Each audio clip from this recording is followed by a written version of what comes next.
আসসালামু আলাইকুম। a plus b plus c equal to 9, a square plus b square plus c square equal to 29 হলে a b plus b c plus c এর মান কত? এখানে option দেওয়া আছে চারটা। ক 52, খ 46, গ 26 এবং গ হচ্ছে 22। তাহলে এখানে আমাদের বের করতে হবে হচ্ছে a b plus b c plus c a.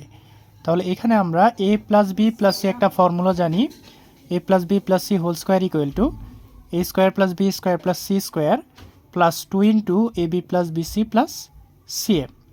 তাহলে এখানে আমাদের উদ্দীপক অনুযায়ী বা প্রশ্নে আমাদের দেওয়া আছে a plus b plus c equal to 9। তাহলে এখানে a plus b plus c equal to 9কে আমরা লিখতে পারি 9 স্কোয়ার, মানে এখানে ভ্যালুটা বসিয়ে দিতে পারি ইকুয়াল টু এখানে a square plus b square plus c স্কোয়ারের ভ্যালু দেওয়া আছে আমাদের 29, এখানে plus 2 into a b plus b c plus c এর ভ্যালু নাই, আমাদের এটা বের করতে হবে a b plus b c plus c a. তাহলে এখানে 9কে স্কোয়ার করলে 9কে বর্গ করে দিলে ভ্যালু চলে আসে 81 equal to 29 plus 2 into a b plus b c plus c a.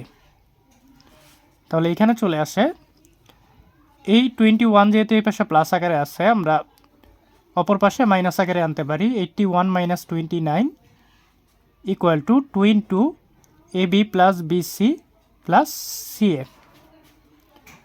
তাহলে এটা চলে আসে, আমরা যদি 81 থেকে 29 মাইনাস করে দিই তাহলে এখানে চলে আসে 9, 10, 11, 2 চলে আসে এখানে, এক নিচে আসবে, 2 আর 1 হচ্ছে 3, 8 থেকে 3 মাইনাস করলে হচ্ছে থাকে হচ্ছে 5।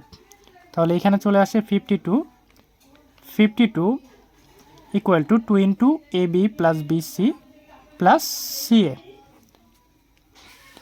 তাহলে এখানে দুইটা এটার সাথে দুইটা a b plus b c plus c এর সাথে 2 গুণ আকারে আছে, আমরা ডিভাইড আকারে নিয়ে আসতে পারি অপর পাশে। তাহলে 52 divided by 2 equal to a b plus b c plus c এ।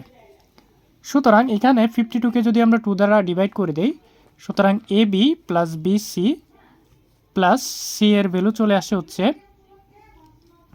52কে 2 দ্বারা ডিভাইড করে দিলে 2 দুগুণে 4, এখানে নামে 1 আর 2, 6 দুগুণে 12, অর্থাৎ এটার অ্যান্সার চলে আসে হচ্ছে 26। 26টা আমাদের অপশন গতে আছে, তাহলে অপশন গটা হচ্ছে সঠিক উত্তর।